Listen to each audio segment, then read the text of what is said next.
আপনি যদি 10 টাকা দান করেন 100 টাকা আপনাকে নেকি দেওয়া হবে, 200 টাকা দান করলে 500 টাকার নেকি আল্লাহ পাক দান করবেন। কারণ রাসূলুল্লাহ সাল্লাল্লাহু তাআলা আলাইহি ওয়াসাল্লামের হাদিস, পৃথিবীর মানুষেরা মিথ্যাবাদী হতে পারে, নবীর হাদিস কখনো বাবা মিথ্যাবাদী হবে না।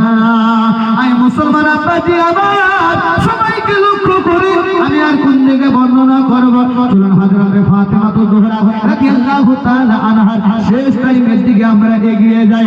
কোন ফাতেমা, যেই ফাতেমা আপনার বলা হয়েছে শুরু থেকে নিয়ে বিবাহ থেকে নিয়ে সাংসারিক জীবনে কতই না কষ্ট যন্ত্রণা আপনার এগিয়ে পার করে গিয়েছে, এবার যাওয়ার পালা হয়েছে। আমার রাসূলুল্লাহ ইন্তেকাল হয়ে যাওয়ার 6 মাস পরে আমার রাসূলুল্লাহ বলে দিয়েছিল, বেটি ফাতেমা, এই বংশের মধ্যে এর 5 তোমার সঙ্গে দেখা হবে 6 মাস পরে।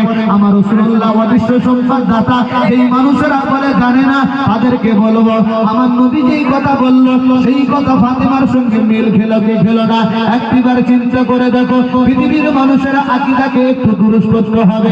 আমার রাসূলুল্লাহ বলে দিয়েছিলেন, বেটি ফাতেমা, আমি ইন্তেকাল হয়ে যাওয়ার পরে ঠিক 6 মাস পরে তুমি ইন্তেকাল করবে। ও বেটি ফাতেমা, সর্বপ্রথম তোমার সঙ্গে আমার দেখা হবে।